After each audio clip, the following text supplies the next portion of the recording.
It's Wednesday Night Live. Ah! Oh my gosh. Ash and Shantae back on the mic. Doing I'm excited. Thing. I'm excited to be here with you because we had so much fun last time with I had a blast. A terrible topic. We managed to make that fun. And I'm excited to be here with you again because you're fun. And I'm excited to wrap up this story because it's a lot. It is. And then you walk away more confused. I can't wait to talk about it. Okay. Yeah, no. Yes, I know, but I don't think so. Okay. What? You guys, welcome to the shit show. 52 seconds in. It's okay. All right. Hey, everybody. Welcome back to the podcast. It is sometimes live on YouTube, and that's what it is right now. So, hello to the YouTube viewers. And what is up? My favorite people ever. My ride or die motherfuckers. Fuckers. Here we go. We're right in there. My podcast listeners. What's up, you guys? I know that this recap of this series has been a lot less polished than our normal episodes, and it's not that big of a deal, but it's just not as usually they're very highly produced, so you keep it snappy and everything, but we don't have the time to record it and then get it out to you guys that quickly and have it edited. But B, I pay my editors because I don't make a lot of money, but I do make some. And I couldn't do the show without them. Shout out to my editors. Shout out to my researchers because also, woo, y'all make it happen. And actually, right now we have Sophia in the chat, who's one of my researchers, newly on board. What up, Sophia? Oh, gosh. I lost my voice at a concert. Shantae, you can like laugh or say things if you want. I was trying to be respectful of your space. Dude, don't even, because like I will just go off forever. I haven't even introduced the goddamn show yet. I kind of did, but what's up? Is that so fucked up? It's a podcast about cults and murder and other generally fucked up stuff.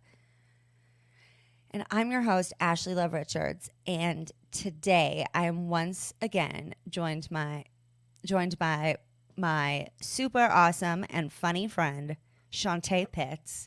What up, Shantae? Hey, everybody. Hey. It's good to be back. Hey, everybody. Hey. Renee in the chat says, Shantae, you're a great addition to the podcast. And I agree. That's so kind. You're gonna have to come talk about more fucked up stuff with me. I mean, fucked up stuff is what I'm all about, I guess. The people don't lie. So, yeah. And Brendan's here. So, what's up, Brendan? And hey, everybody, too, on the replay crew. So, now that I think I've greeted anybody who could have possibly digested this information in any form, podcast, YouTube, YouTube Live, YouTube Replay, whatever, let's get into it. I know why we're here. You know why we're here. The Curious Case of Natalia Grace. Some fucked up shit. It's the epitome of that's so fucked up. Am I glad to, actually I'm very excited. I get to go on a vacation tomorrow. I'm going to California, and I actually remembered that you might live there, but we won't talk about that on air. Do you? Me? Yeah. No? Totally no. Okay, first of all, we've had this conversation many times, which is totally fine because I love it. I'm going to blame it on my trauma. But I'm going to say that we talked about it when I was on here last time because I lived in the town that Natalia was in an apartment. Okay, that's true. Listen. Stick with me here. A lot of people in a lot of places, and I'm not saying that to brag. What? She's popular, y'all. You guys listen. I know people. Okay? So much that I don't even... don't fuck with her. She knows people. Any of my friends that I just totally lost my train of thought, Shantae. My bad. Any of my friends. Oh, like any of my friends who live on the East Coast live in New York. In my mind. No matter where they live. Yeah. Oh, okay. Like my friend lives in Virginia and she's like, yeah, I live in Southern New York. I love it. So, yeah. You guys, we have done a recap of episodes 1 through 4 already. Me and Shantae recapped episodes 1 and 2. And then, life, it got in session. And I had to cancel on Shantae a couple times like an asshole. But she's lovely and very understanding. I try. What's up, family trauma? Woohoo! So good. 3 cheers. Oh, yeah. I mean, 0 out of 10 recommend. But so Fallon and I picked it up in the middle of last week. And so you just had to watch the series on your own and, imagine that I was with you there in your head, It's cool. Yeah, it's whatever. Yeah, it's whatever. Okay. But we are here back to talk about pardon me, to talk about the last 2 episodes, which are episodes 5 and 6. I should remember to mute my mic when it's an episode on YouTube that's not going to get edited if I'm going to clear my throat. Just mental note for myself that I just thought I would say out loud. Good luck with that. Yeah, thanks. So, yeah, we have basically, we did a little recap of the first season because this is season 2. And it looks like there's another season 3, which angers me. And it's Make It Rain session now. I will not. I won't watch it, Shantae. I'll boycott it. I mean, okay? It's starting to be a little suspicious. No, it's a no. It's a no for me. Okay? Yeah. So we have, in season 1, it was like, oh, is she or isn't she? And we mean an adult. And they do leave it, kind of ambiguous. You don't get to hear from Natalia. You only get to hear from Michael Barnett, who is a very unreliable narrator. And, they leave you kind of wondering, but it's also obvious when they show all these pictures and by what Michael admits that Natalia was a child. But in this season, it confirms that when they said she was 22, she was 8. Or when she was 9, she was 23. Yeah, she was not 9 years old is when they actually left her in the apartment, I'm pretty sure. No, but they said she was 22. She went to the first apartment in Westfield when she was that's 8. Right. And then she was about to turn 9 when they put her in Lafayette. Yeah. It's craziness. But they were like, "Oh, she's 22." Because they're evil and God, I have such mixed feelings about Michael. So I cannot wait to hear your takes. So let's get into it. Let's set the scene. Okay. We ended whatever y'all talked about last time. We ended with how did the last sentence go? Or you don't have it. You might not have it. What was the last point? Like, all right, let's go. And I was like, and then took a sip of my coffee. I don't remember what the last sentence was. Oh my goodness. I just meant like the last part of that. I don't. It's okay. God. I was just thinking like, let's. Shantae, you're putting me on the. I mean, I could. That was not my intent. Anyways, so all right, the beginning of this episode starts with Michael and Natalia are back together to have a chat. So we hear from the legal expert that we've been talking to, Beth Carras, and she tells us that Michael's lawyer, Terrence Kinnard, and Antoine Mans, Natalia's guardian, can't be there. So it's just Natalia and Michael. Oh, Was the last episode where Michael stormed off? I think it was the one before. I don't think it was the last. No, because it was when you and I were talking, we talked about it. Oh, okay. Well, obviously it didn't go super well with the lawyers and the Guardian there. I can't. I tried. Oh, if y'all missed my Oscar winning performance, make sure you catch that in episode 2, I think. Maybe 1, but 2. Thank you. 2. Thank you. So it was amazing. So let's see here. Cress says that Michael really wants some resolution so he can put this to rest, and that Natalia really needs some answers about why she was treated the way she was.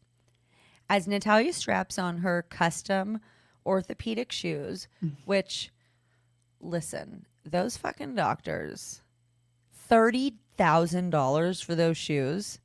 In what universe?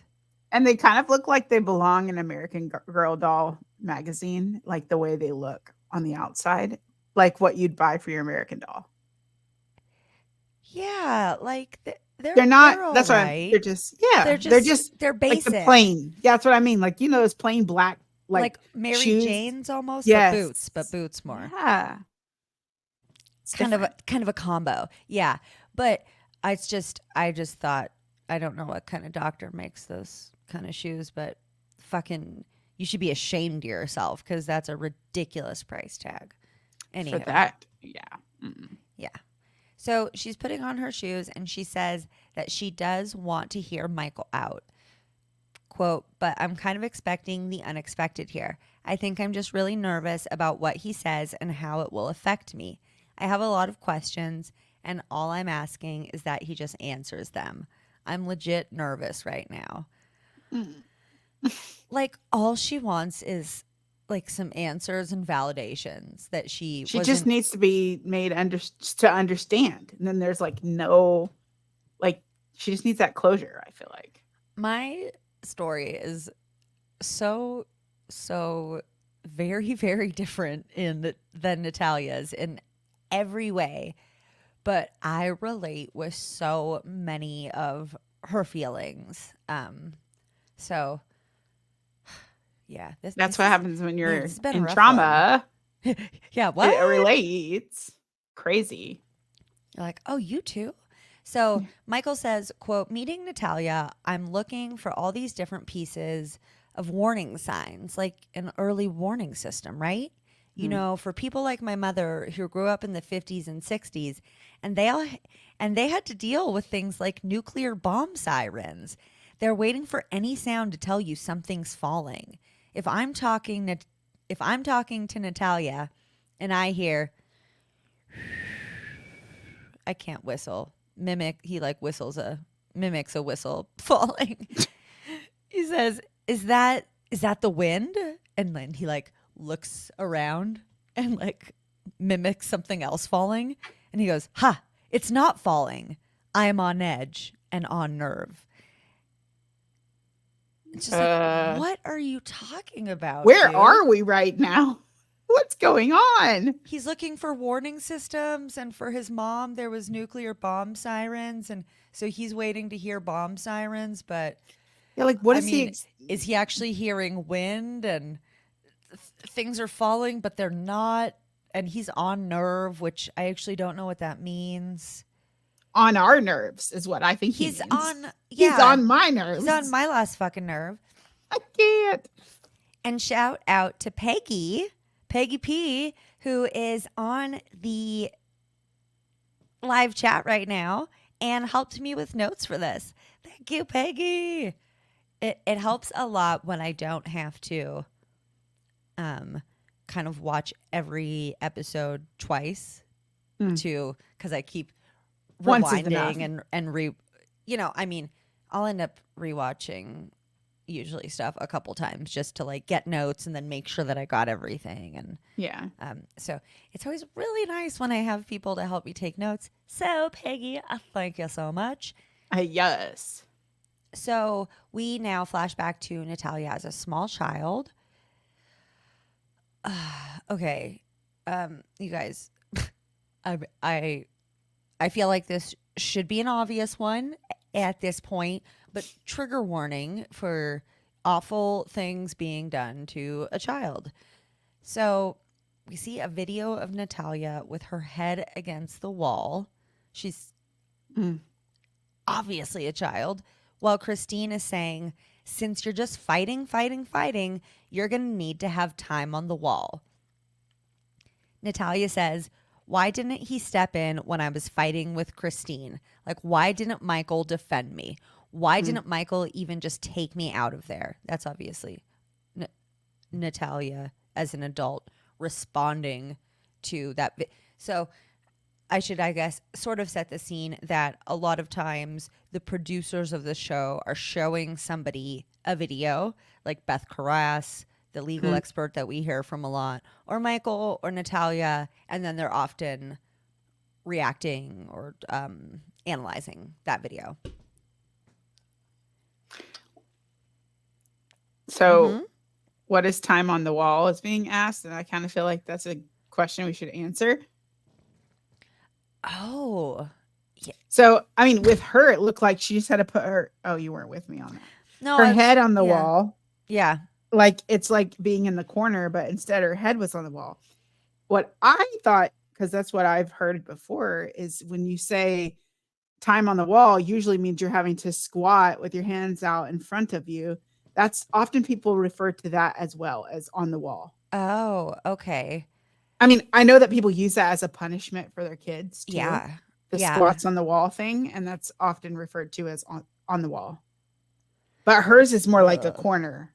Yeah, so and she's in the corner, but with her head on the wall instead, not a corner. And I've actually seen this done, in videos in troubled teen industry facilities where they'll with your head on the wall. Yeah, they'll just have to go stand. And I don't know how long they make people do the fucking squats, but she would have Natalia stand against the wall with her forehead and nose on the wall for hours at a time. And like all evening. Yeah. And like to the point where Natalia soiled herself while she was standing there because she's a fucking child and you can't help yourself after a while. Right. And also with her form of dwarfism, well, it's actually something else that leads to dwarfism. It's the dystropic. Oh yeah, I can't remember. Yeah, I don't remember how to say that.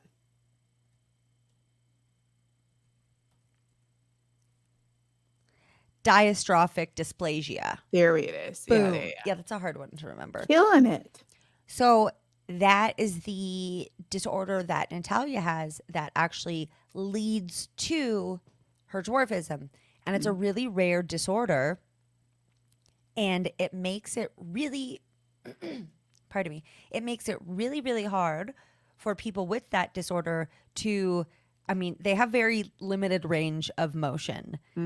They don't have very much strength. They often can't grab things fully. So Natalia's trying to, at one point, grab a knife to show, like, motherfucker, I can't even grip it. Hold a knife for long enough to stab you. Like yeah, because trust me, if I could have, there'd be a different discussion. There would be a stabbing. Like, there's no question in my mind that, like, if it was me, it would be over. So if she could have, don't you think she would have? I'm just, hypothetically saying. Well, she was fucking 8. So, but if they were making up this whole thing about her carrying around a knife all the time, it's like you didn't stay awake all the time. So if she really was doing that stuff to really kill y'all don't think she would have at least made an attempt? Yeah, and just standing there. We'll actually get into this in the next episode about how,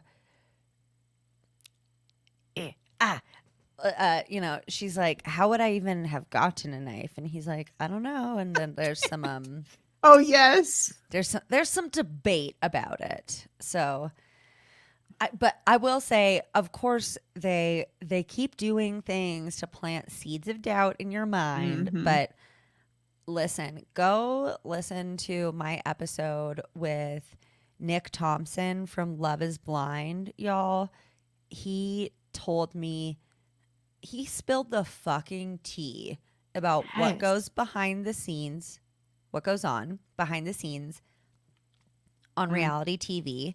And when you have networks like ID that are garbage producing shock docs, like they don't care about getting the real story out, that like just cementing it in your mind that, hey, this was a child and she is a victim and that's that. Yeah. It's like, or is she? It's like, can we not? Yeah, I hate like, that can shit. we stop that? You fucking assholes. Yeah. Exactly. So back to the documentary, unless, right? Yeah. Okay. Let's go. Okay. So, Natalia's wondering why Michael didn't take her out of there. Antoine Mans, Natalia's guardian, says, I am hopeful that something is really gonna uncover the truth and that we're one step closer to getting justice done. Again, we talked to Terrence Kinnard, who is Michael's lawyer and a piece of garbage. And he says, quote, I don't view Natalia as a devil, but I don't view her as an angel. There's something sinister about her. Yeah, she's had years of trauma since the fucking time she was born, you piece of shit. Also, literally, bro, have you looked in the mirror at least one time today and realized who's really sinister? It's fucking staring at you. What he's done is sinister, man. Right. Also, Brendan just asked, is ID owned by the same company as TLC? And I think they are under the same umbrella. Yeah, I don't know. Because that whole, all that garbage moved over to Max and really polluted it. Because HBO is television elevated and all of that, even though I know I'm covering it. Yeah. Is hot garbage. So, yes, I think if anybody in the chat, wants to Google and let me know, I'll announce it. But yeah, I do think that it's the same kind of overarching umbrella company. And yeah, man, they just they give zero fucks about anybody's well-being and are very much all about just ratings.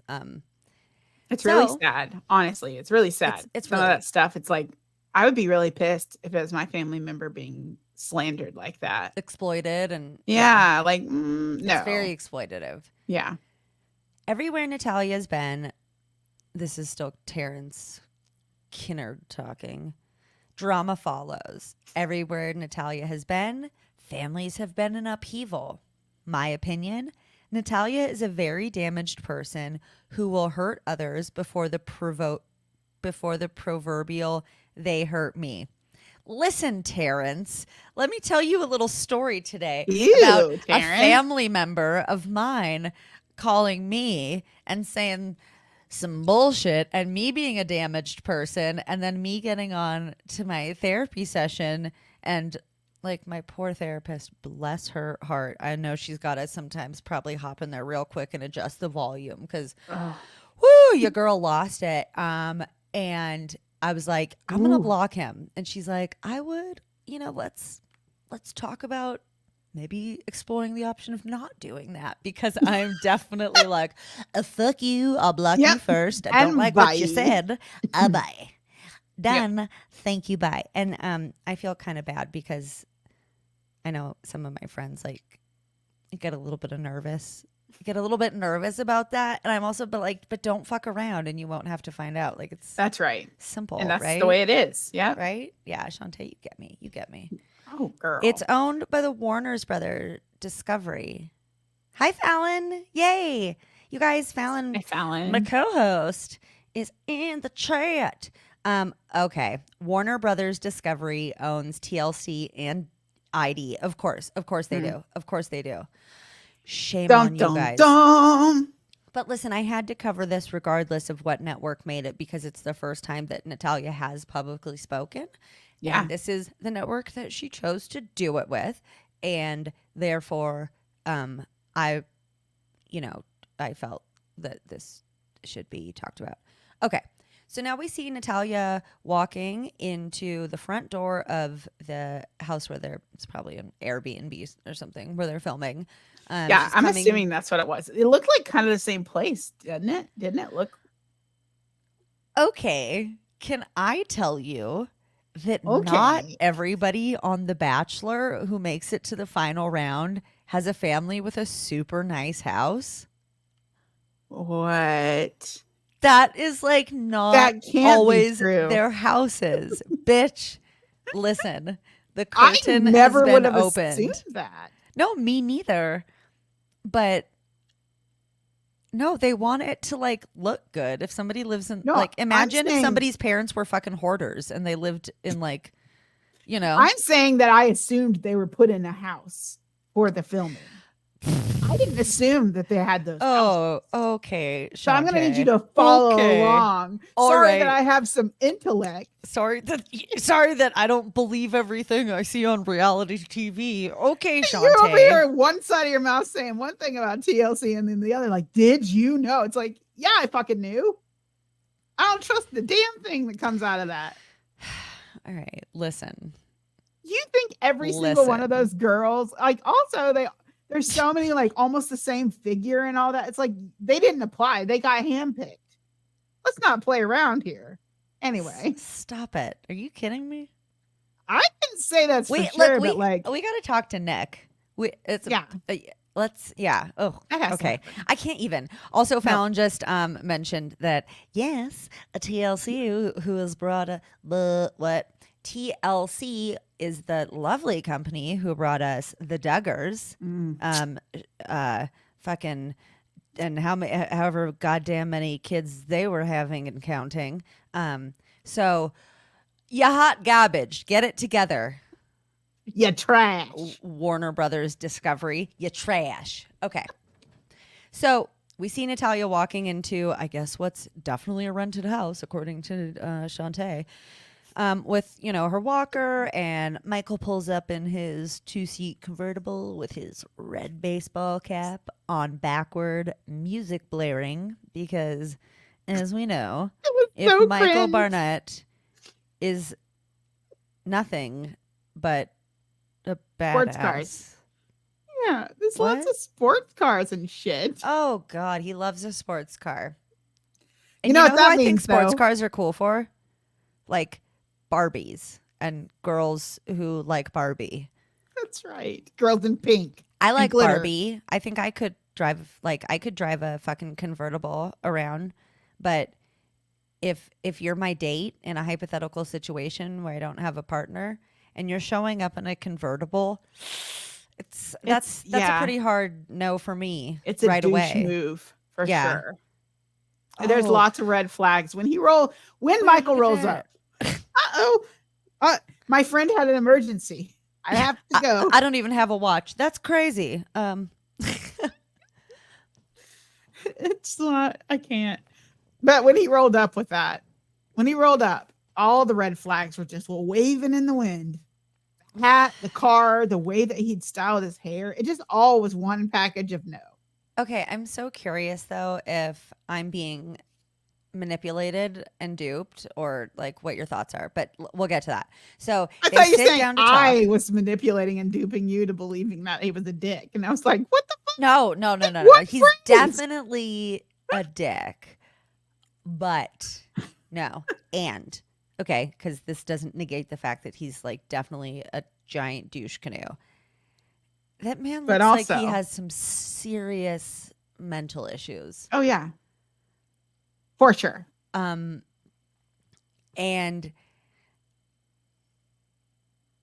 I think that standing by and letting the monster be the monster and being an accomplice is generally in certain situations, in my mind, will automatically make you the worst person. And I do believe, but I don't believe everything he says, like at all. It's not a hook, line, and sinker. I do believe that Michael was a victim of Christine's abuse, whether that was mental, emotional. I mean, it doesn't sound like, I think people forget that mental and emotional abuse are very real. And, just because she wasn't sexually abusing him or hitting him, that doesn't mean that he sounds sincere when he says that he was also a victim of Christine. I also, though, thinks that I was like, whoops.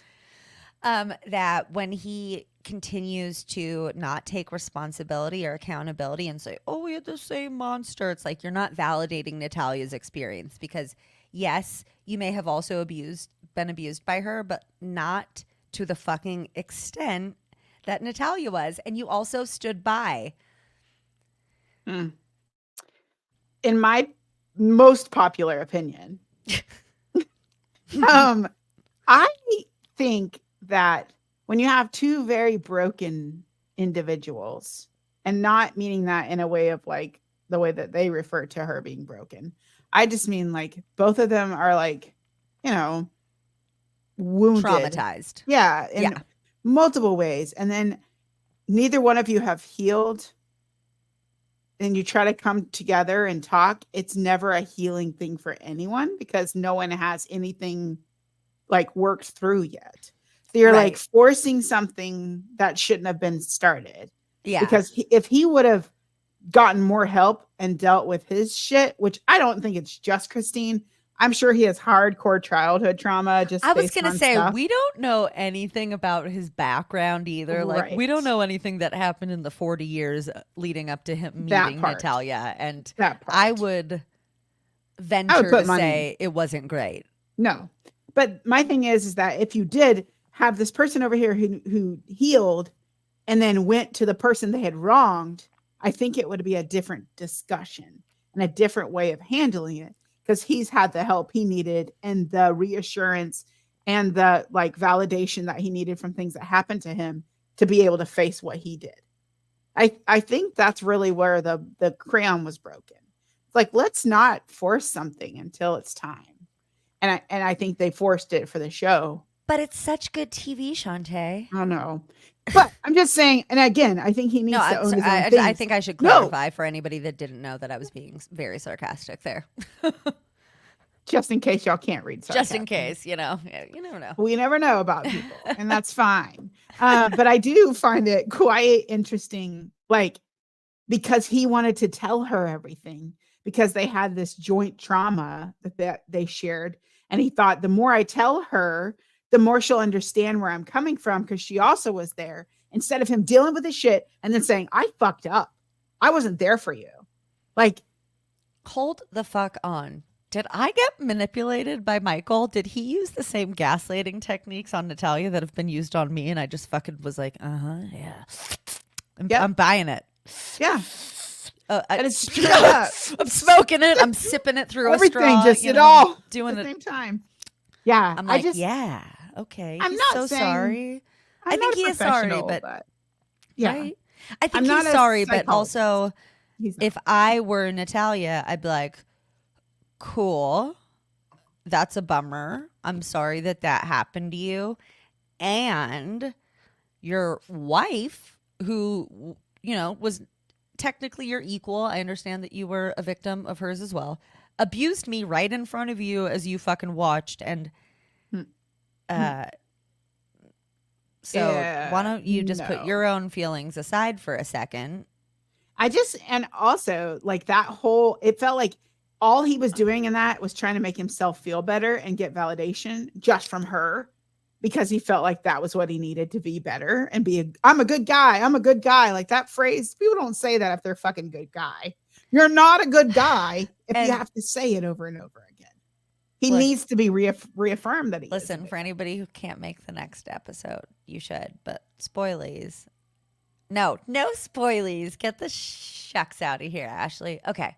I was like, I'm not spoiling shit. No, I was about to do one, and then I said, there it is. No. Okay, so they sit down to talk, and Natalia says hi. Michael takes a drink of water and sighs, which he does so much throughout this, and says, "So where were we?" I think this is picking up after the storm off. I think. No, No? I promise you it isn't. When is it picking up? Just another day? I don't know because I didn't talk about it with you. Oh, I can't help you. God damn it.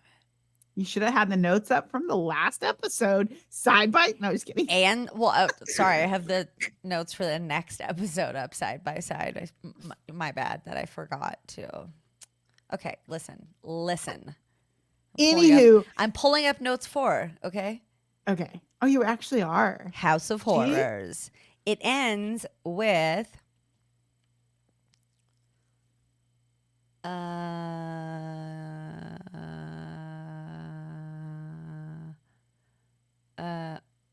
Well, no, hold on. This episode isn't. It's all background about Natalia. It's not any interviews with. That's Michael. what I was saying. Did I not? You didn't. Oh, I don't know. I said that. When the fuck did you say that? Get out of here. Don't do that. I literally said it was the end of the episode you and I talked about that he stormed out, and that was the end of that episode. Oh, episode okay, 2. I know, but I didn't know what went on in this episode. So we didn't really see Michael, but the last thing we do see is Natalia going to get officially adopted by the Mans. Yes. Did you know that? Yes. Why didn't you just say that? No. I didn't know that. That's why I was asking you. I was like, get out of here. But I was like, yes, I do remember that. I was acknowledging you. Like, yes, okay, I do remember that happened. Okay, cool. So I now would we're never up to do speed. that. That's me. That's where. Okay, I was like, wait, is this like a quiz pop quiz? I mean, I'm a bitch, but there's a line here. Okay. I don't like pop quizzes in the middle of live episodes. Ask Fallon. She'll there tell it you. is. Fallon, you're a wonder worker. Yeah, I mean, yeah. So Michael says, I believe the situation we were on was I believe the question we were on was, why didn't I leave Christine? It's difficult to understand, but after 15 plus years of being put down and degraded and controlled and threatened, I didn't have any strength at all to stand up to her. He brings up an example of the movie Monsters, Inc. and how, quote, all these kids around the world have the same monster, but they don't know it. We had the same monster and we didn't know it for years. Natalia palms her forehead and starts to cry. And Michael says that everyone that knows Christine now calls her by the name Evil. And he said, every now and then I'll call her the Wicked Witch of the South. And this makes Natalia laugh. I think she's honestly, I think part of the reason she palms her forehead and starts to cry is because she is realizing at that moment she's not going to get out of him what she wants. Poor thing. Like that he's not going to be like, yeah, you know what, I fucked up. Like he's like, never going to say that. Listen, we were both never going to say that. Victims of abuse in that house. True. That analogy was very well levels. thought out, though. That whole Monsters Inc. analogy. It's like, whoa, the fuck back with that shit. Yeah. No, immediately. Beth Carras is analyzing this video, and she says, from the second interview that Michael gave us, he was blaming Christine for a lot of the dysfunction in the household, and he's continuing to do that in this conversation. And Natalia is bonding with him a little bit. You know, they're having their little trauma bonding, that they were abused by Christine in different ways, but that they were both victims of Christine. You can see Natalia warming up a little bit to him. So Carras believes that Michael is being careful to not admit any kind of liability, probably because Terrence Kinnard, his stupid lawyer, was like, don't say anything. Oh, he did. He was like, don't go in there and admit to anything you did wrong. Oh, yeah. And that's the other part that I struggle with, knowing what part of it was him really protecting himself and what part of it was like, and I feel like they're way too overlapped. It's a struggle. It is. Yeah. Because like, I think there are parts that he would tell her or admit to. But I think he was told not to in some instances. I'm not saying he's open to it all because he reacted the way he reacted. I can't wait until their NDAs with ID are up. Non-disclosure agreements, and the statute of limitations is up, because I think Michael will be more forthcoming when he knows there won't be any legal repercussions. Yep. And I do think that I don't know. I don't know. He's like got some of my sympathy, and I don't know how much he deserves it, and I feel confused. But okay, so I'll just keep going. Natalia asks Michael, "What do you know that Christine did to me?" He says, "I know some things, others I just learned." And then this is gonna sound silly. I'm afraid of what I don't know. Like. That's not me, that's him. I know a little. I don't know a lot. It's a very long answer. It could take us a week. She says, just the highlights. So he laughs and is like, well, golly. Golly. I just can't. I know. I'm so afraid. Oh, no. Willikers. I'm so afraid of the things I don't know about, and I don't want to know the things I don't know about. Because I know they're all terrible, and I'd rather just not know that there's such horrible things in the world, while he's sniffling and biting his bottom lip. Hey, you know what, Michael? Do you know what my every waking minute consists of? And listen, it's by choice, and I'm fucking so happy and honored to do it. But all I do every day is look at the fucking horrible things in the world.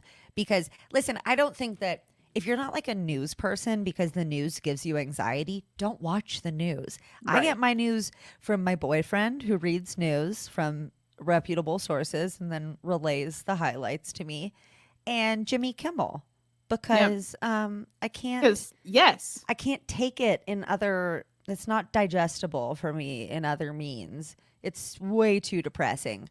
Which is why I do the podcast with a humorous spin, because I can't talk about this without laughing, because I would freak the fuck out.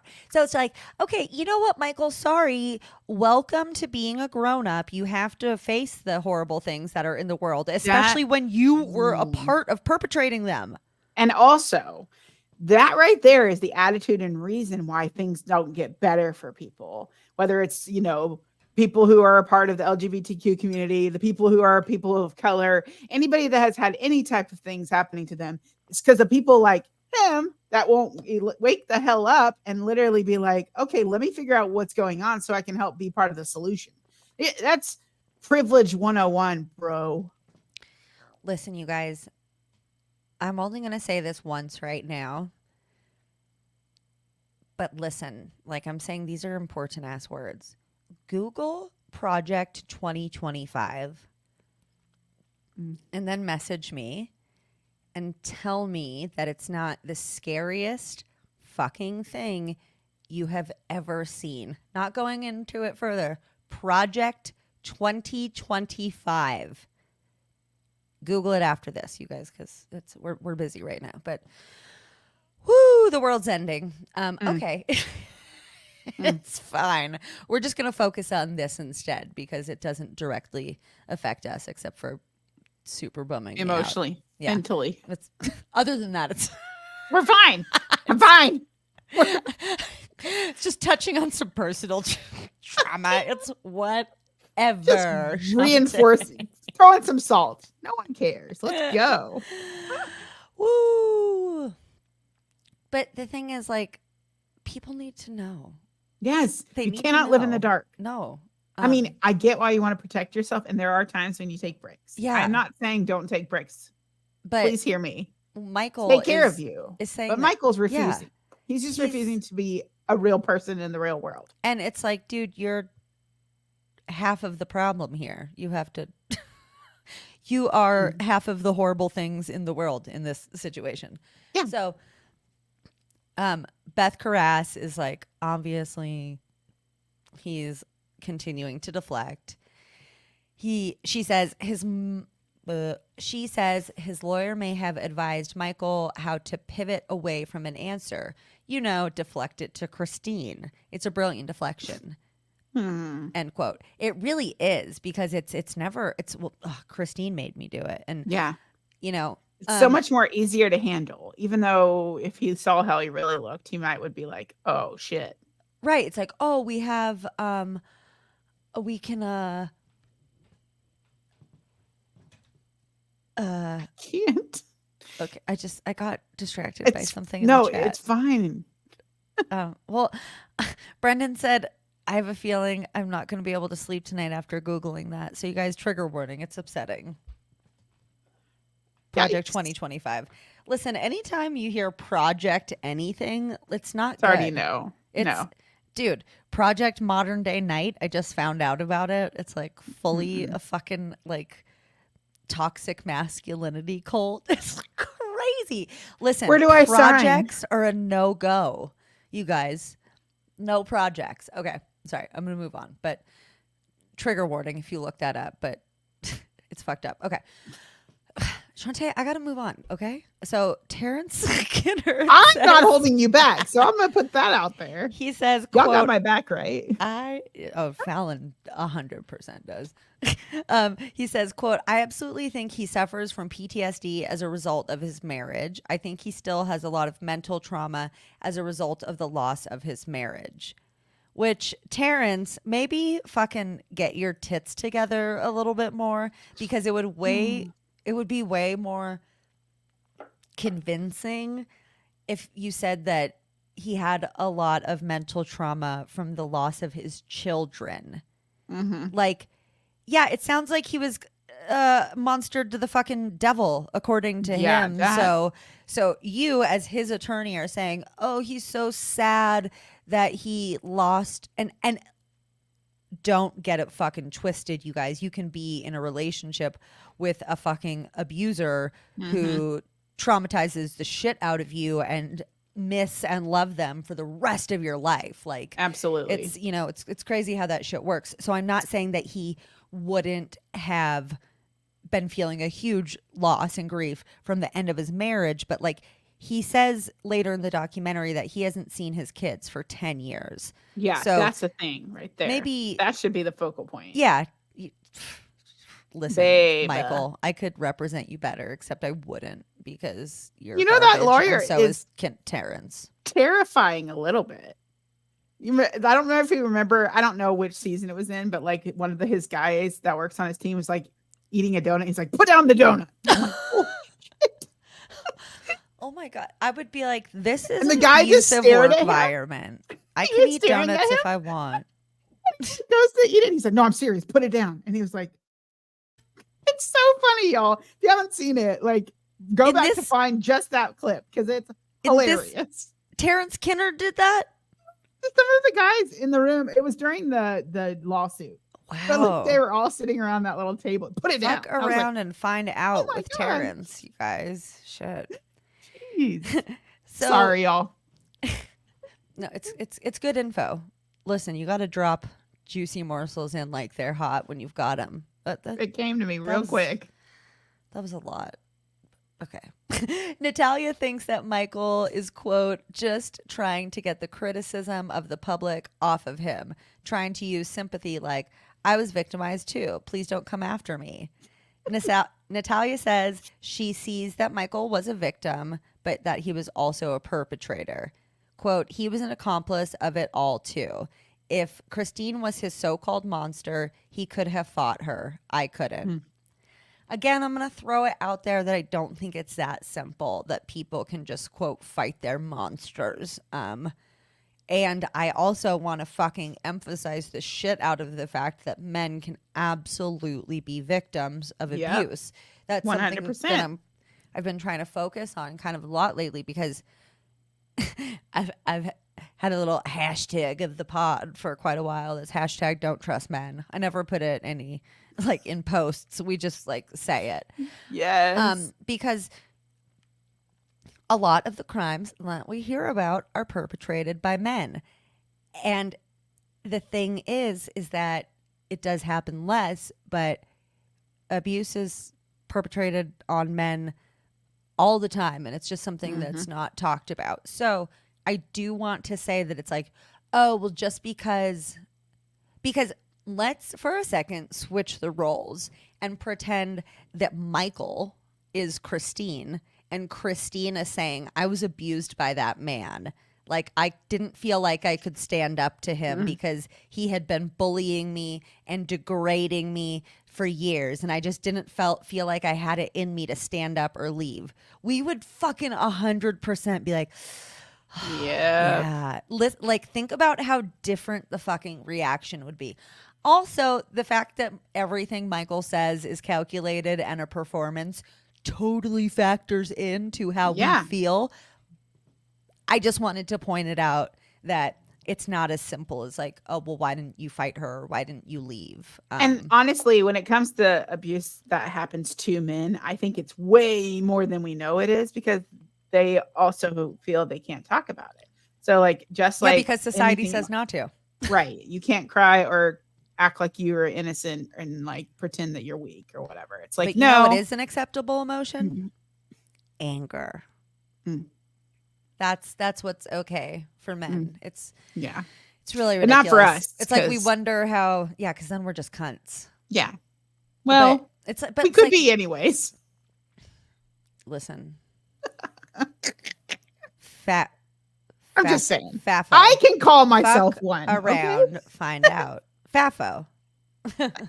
Fafo. So Natalia asks about, what was the conversation regarding just dropping her off in the fucking nowheres, middle of nowheres. And she's like, what happened when you dropped me off at the apartment? And I mean, if this doesn't automatically say we're the worst, I don't know what does. He goes, which one? Westfield or Lafayette? It's like, well, remember, does it matter? You took me to one when I was 8 and one when I was 9. Yeah, she goes, we'll start with Westfield. Like, yeah, does it fucking, yeah. Let's start with Westfield when I was 8. Let's start there. But he says, okay, yes. His whole, with him and his whole association thing, I think what's important, not saying go back and rewatch everything, you guys, but I'm saying the very first season, because I watched it back to back, it really there were so many things that I was like, wait a minute. And that in particular, like he was videoing her at that apartment, pulling that trash can. That was him videoing her, trying to pull the trash can up the hill. And he's standing outside videoing while she's doing it by himself. There's no one else around. His wife is not there. His kids are not there. And he's just watching her suffer. Dude, do you remember when he grills her about the donuts? Oh, he's like, where did you get these donuts? See what I mean? Demonizes her, and she is a child. Yeah. I'm just saying there's some. I can't go back to the first season. But I'm saying he was abusing her. Yeah, he was absolutely abusive as well. And again, he might have been abused, and he also victimized by Christine. But at some point in our lives, we have to be the ones to break the cycle. And that's what I would like to make sure and point out, that just because things happen to you doesn't excuse what you do to other people. Right. Now, is a valid thing. And again, I've had a lot of trauma myself, but like, I also have realized and gone back to people and been like, whoa, I was really fucked up when I talked like that to you, even though I was in an addiction at the time or whatever. I just think there's still responsibility that needs to be had. Yeah. And he is hiding behind that trauma. And that's where we can't allow for that to be a thing we do. Have your trauma, express your trauma, deal with your trauma, or sit in your trauma, but don't use it as an excuse for how you traumatize someone else. That's all. Thank you. I don't personally relate to anything you're saying, like, at all. It's no, super of course weird. Not. No. Super weird. So he says, you have to understand there was not a lot of conversation. There was a lot of dictating. And she asks if he knew about her getting an ID, and he said that he did. And at that point in time, your age had been legally altered by the state. You, like anybody else, need to have an ID. And fuck him hardcore right here. Yeah. She says, whose idea was it with the age change? And he starts pointing around the room. Who? I did tell all you guys we're not getting into that subject. Producers approach Michael to try to calm him down. He says, you know me, not a good idea. It's like, Michael, you're a 40, 50-something-year-old man. Maybe instead of you having to tell people, you know me, I'm a ticking time bomb. You don't want to set me off. You take responsibility for that. My partner might I don't know. Oh, really? What? Yeah. But but also I hope that Michael is a work in progress, because and I hope he comes back and actually listens to her. Yeah. So he stands up and says he needs to get outside for a minute. It's just totally Michael's fucking MO to not take responsibility and then to walk away. And it's just like, dude, you don't just get to be like, I don't like that question because I don't have a good answer. I don't have a good answer for it. That doesn't make me look like a piece of fucking shit. Yeah. So, hello, producers. Did I not tell you there was a no-go list? Okay, you fucking diva piece of shit. Okay. Obviously, no. Natalia's upset because Michael is running away again. She says, quote, they didn't care that they left a little girl in an apartment at 8 years old, changed her whole age from 8 to 22. Just admit it. Girl, I feel you. Beth Carras tells us that there were ground rules set forth before this second meeting, and one of them was that the re-aging is off topic. But, this is the most important. That is literally what ruined her fucking life. I want to rip everybody's heads off. That's the number one thing that needs to be answered. Literally, everything else falls into place. Really, I was dumb yelling. Fuck. What do you think she was going to ask you? Yelling at my television. Yeah. So he sits back down like a diva and tells Natalia that he wants to stay away from things that might be too emotionally touchy.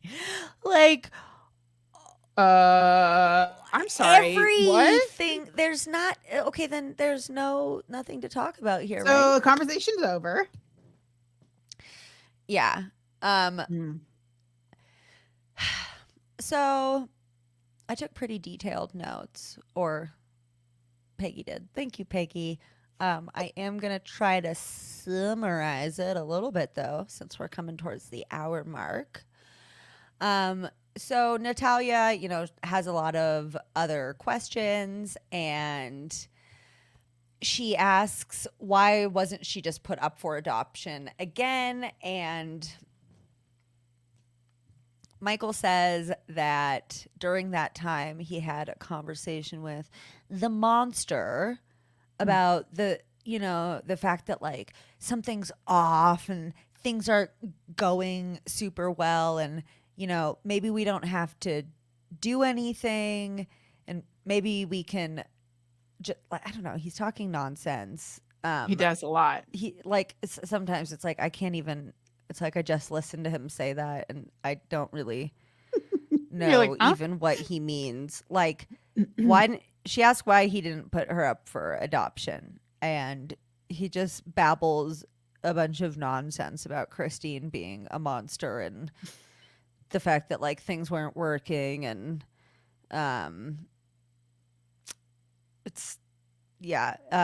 he tells the crew to make sure that they put allegedly over what he's saying in flashing letters, which I thought was funny because obviously they did not do that.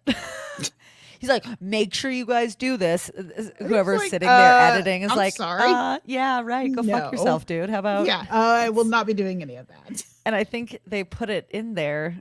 I think they left it in there to show like, we can do whatever the fuck we want. We're not going to do what you say. Yeah. I thought that was really good. He tells Natalia that Christine saw adopting a child with special needs as a societal thing.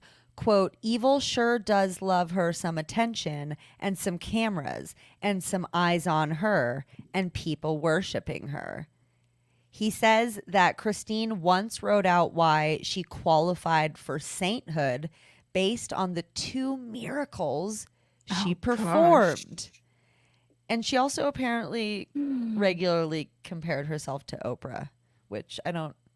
What do you and Oprah have in common? Are you giving away cars? Are you a black woman? Like, says, I get a car, and I get a car, and I get a car. What the fuck are you talking You're about? You're the opposite of Oprah. We got it now. Okay. Natalia asks why she was taken out of school, and Michael relays the fact that, like, he was told that Natalia was like ramming into other children with her wheelchair on purpose. And like people at the school totally are saying that no. This wasn't true. Yeah. Like that Natalia was absolutely not. Yeah. And, you know, Christine had been saying, oh, I'm getting calls from your school every day. That you're just hurting other children. And Natalia's teacher said that she never once did that. It's 1,010% false. And her behavior was, quote, nothing but extraordinary. And that she was a fucking delight. Same, girl. Same. Yeah. Michael says that Natalia stated that she didn't like the other kids and wanted to hurt them. And Natalia's like, yeah, I didn't. No. Say that. She was excited about going to school. She was so, like, yeah. I mean, who wouldn't be? It's like, oh, I get to be around kids. Cool. No. Just kidding. I hate that we hear from Terrence so much. Because I know. Goodbye, Terrence. A fucking bullshitter. He says that they took Natalia out of school because she didn't belong there. Quote, we have to remember that when Natalia lived with the Chacones, she was homeschooled at every stop. There are all these reports about her abhorrent behavior. Now she wants to play the victim. Go fuck yourself, Terrence. She was 8. She is the victim. And if she did have behavioral issues, it's because she was born. Her life has been. She has had nothing but trouble. Show.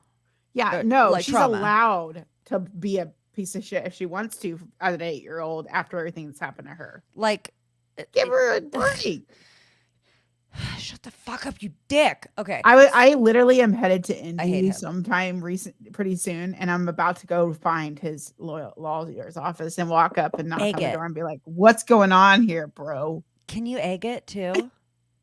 I'm gonna go find him and take a picture. I'm texting it to you. Brendan asked if they ever fixed her age legally, and they next episode she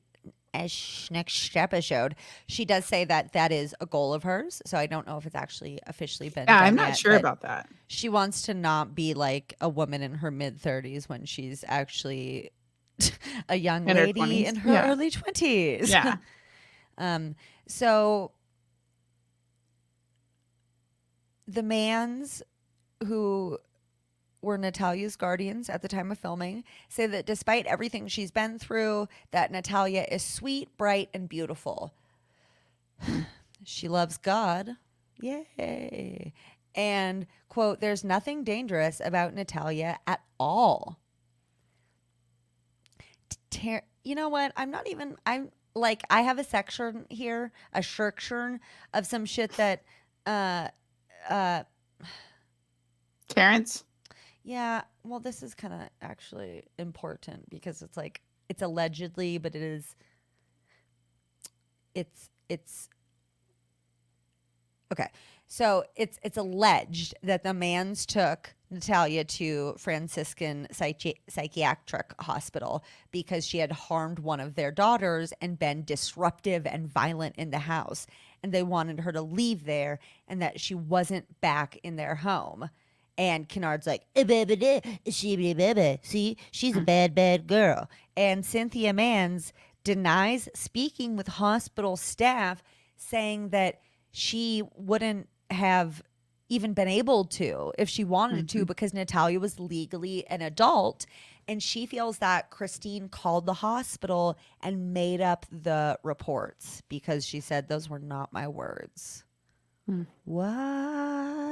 I mean, Christine's crazy anyway, so she is cuckoo bananas bitch.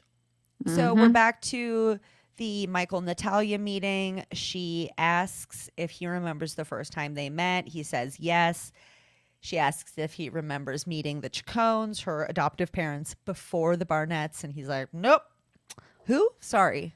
Who? I don't. Huh? That name doesn't ring a bell at all. So he describes that, they were in different rooms during the adoption. She's like, bitch, no. Oh, and he gets all performative. But, me and the boys, we had our ears pressed against the wall trying to listen to what was happening. And they were looking through the peephole to see if they could see anything. Why was there a peephole? Is this There's no hotel? peephole, okay? Right. It's not the secret garden. Get the fuck out of here with that. Yeah, like, shut up. And he said that the boys had spent the night making shirts that said, "We love you, Natalia, and welcome home, sister." He was like, they were so excited. She's like, yeah, also, that's not how I remember there not it. Be pictures of them in these shirts? Yeah. So it's so funny. It's like not even allegedly. Of course. Allegedly, they were super excited and looking through peepholes that don't exist. So.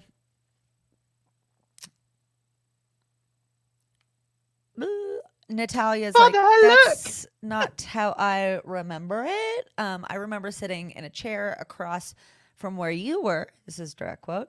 But I also remember Diane and Gary coming into the room. I never, Michael's just like, nope, never met him. Just actually, okay.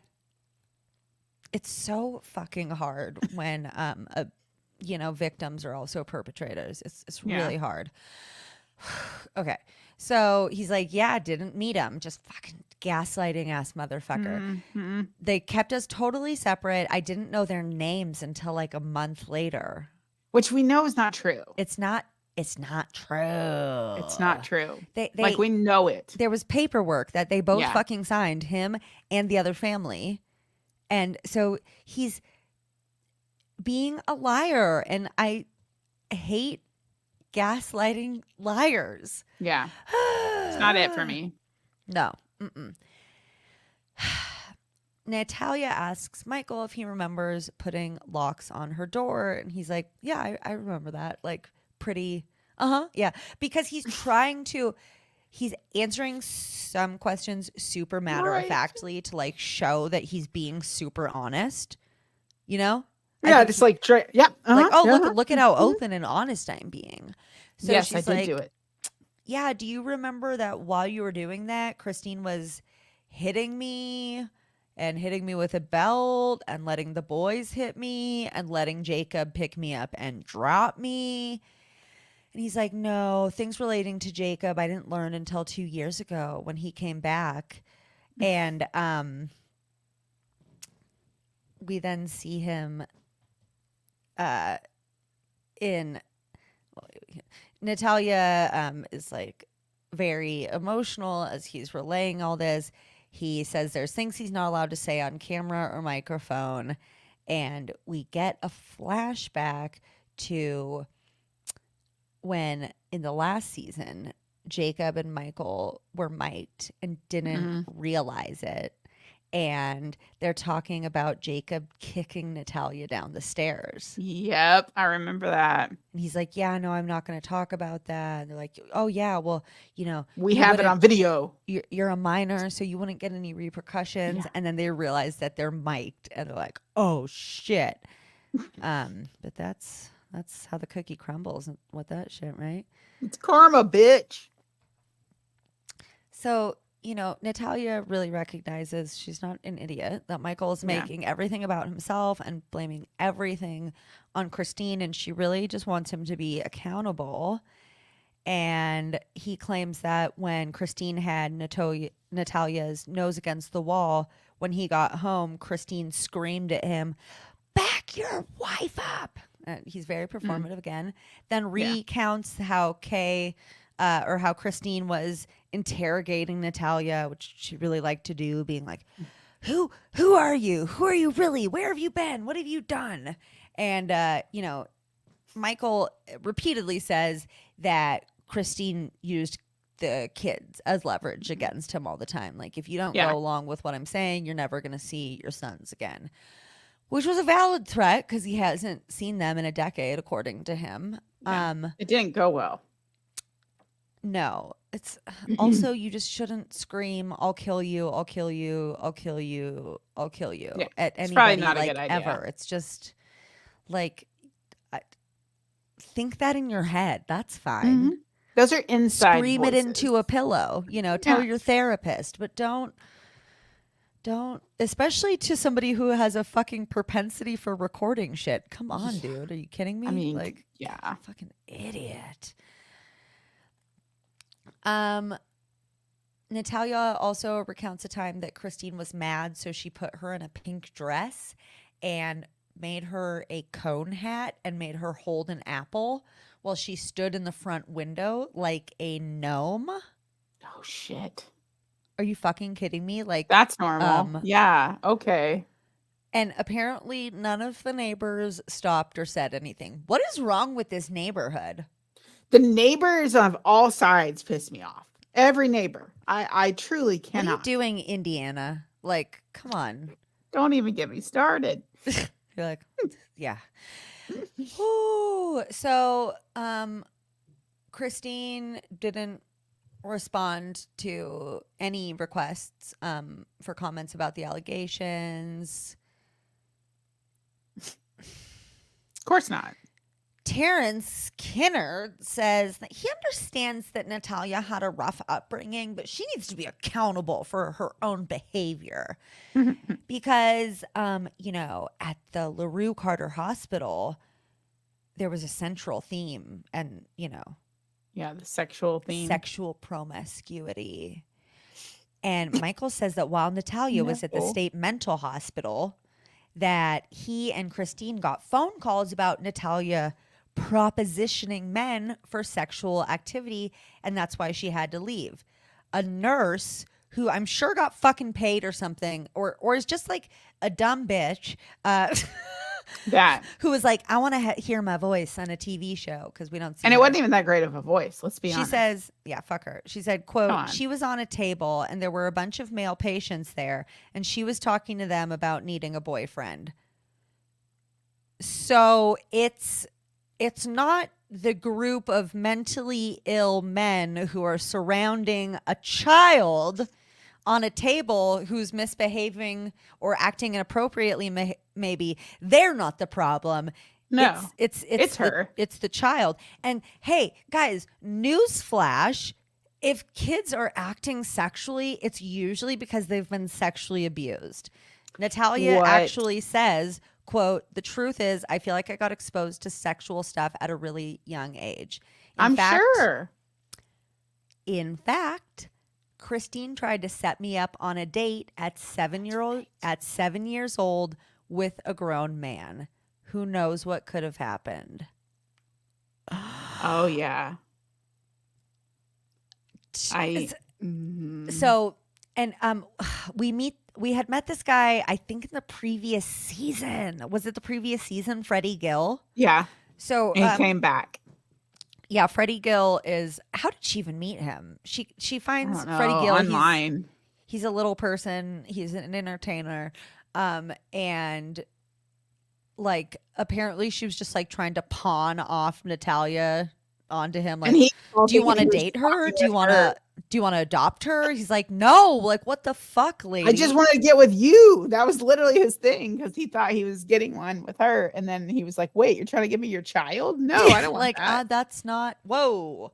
Yeah, that is not my jam, lady. We're sorry. The number you've reached has been disconnected or is no longer in service. Natalia says, if there's a possibility that I did say sexual comments, I probably heard that from somebody because I was really little, and maybe because I heard somebody else say it. So I'm thinking it's okay to say it. Like, yeah, little kids don't just like come up with this shit on their own. Okay. But also 8 years old, they could say, oh, I want a boyfriend. I want a boyfriend. Yeah. Like that's normal for children. Maybe she's just looking for a friend or an adult or that she a dad. Trust, I don't know, or somebody to be her dad, a father figure. Oh my god! Right? Yeah. You think? Who would have thought? You might be a dad. Right. So we go back to the meeting between Natalia and Michael. Natalia tells Michael that she got exposed to sexual things while at the Westfield apartment. Quote, Christine never taught me how to take care of myself or anything about stranger danger. And Michael starts getting very emotional and said, she told me she did. Okay, well, also, if you're supposed to be like her dad, isn't it your job to, mostly, but like, let's say whatever too, it's both parents' job, to like say, hey, in the very least, to, who knows if Christine said any, oh, I thought Christine told you. Yeah, because Christine's shown how much she cares about Natalia, just like, take some accountability. Fuck yeah, okay. So flashback to when Christine, what? Okay. Flashback to when Christine cut Natalia's hair shorter and put makeup on her, like fucking blue eyeshadow. It was insane. And she asked Michael, did you know that she was trying to make me look like an adult? And Terrence is like, she can create drama out of the most innocent or benign situation, such as a mother dressing up her daughter. Catherine Barnett was doting over her only female child. It's like, motherfucker, get your story straight. Like, your client, his story is that Catherine's evil. Now you're just saying Natalia's a liar about everything. Yeah, no. Not just about Michael, but about I hate him. I hate him. So yeah. Natalia asked Michael if he knew that Christine was sending the photos of her with all dolled up with makeup and stuff to a guy, Freddie Gill, trying to set her up on a date. And this happened while she was still at the house, apparently, not even in the, Yeah, it wasn't even, yeah. Thank goodness Freddie Gill is not a pedophile and said no. That's a slight amount of comfort. Yeah. Yay, silver lining. Yeah. Michael says, I'm sorry that was your experience. I'm sorry that they didn't have the wherewithal to press the right charges in the right place. Oh, yeah, they. It's not your fault again. It's they, the lawyers or whoever. Yeah. Like they could still get her right now if they wanted to. Who is this they, by the way? Yeah. Michael? What? Sir? So, Natalia believes that Michael is an accomplice to the monster because he went along with everything she said and, quote, he still let me be alone with Christine. And we see flashbacks to interviews with Michael where he says that Natalia has been diagnosed a sociopath and that she's a grown-up and a con artist and that she was gonna kill everybody. Okay. So I don't know what they're trying to do. Are they trying to confuse us? Like, oh, that's what I'm saying. It pissed me off so much. I hate them. But also it feels like Michael is just performing for the camera both times. It's like, oh, you want the negative? Here. Oh, wait, you want the positive? Here. Yo, and you guys, she's saying that not even as an example. In the last episode of the previous season, Michael fucking says something dramatically and then he stops and he goes, "Oh, did you want like a dramatic take or a more serious take?"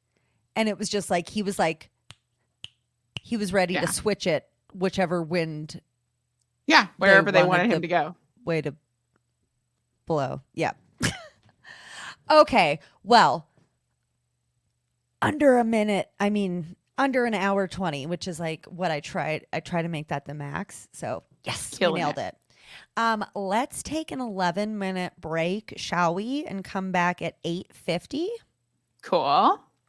Love okay, it. guys. So we will be back at 8:50 in 11 minutes. To anybody who is here in the chat, the link will it'll be up on in a second on the YouTube channel.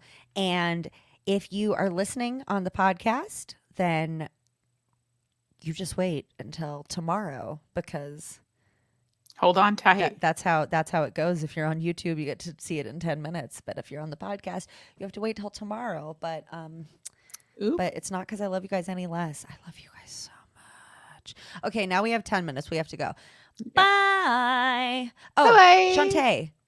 What? Do you have like a website or anything you want people to look at? I'm so bad at this shit. Oh, girl, this is again the same thing that we just did last time where I was real bad. Was it a no? Okay. It was no. It's just that it's all those like underscores. That's right. Okay. It's now underscore I'm underscore free underscore no underscore strings underscore on underscore. Oh my God. Okay. That is, why would you? Okay. I hate. Yeah. Okay. Hate me all. We will put that. We'll put a link. And see y'all in 10 and see you guys tomorrow. Cultlings. I love you. Bye-bye. Bye.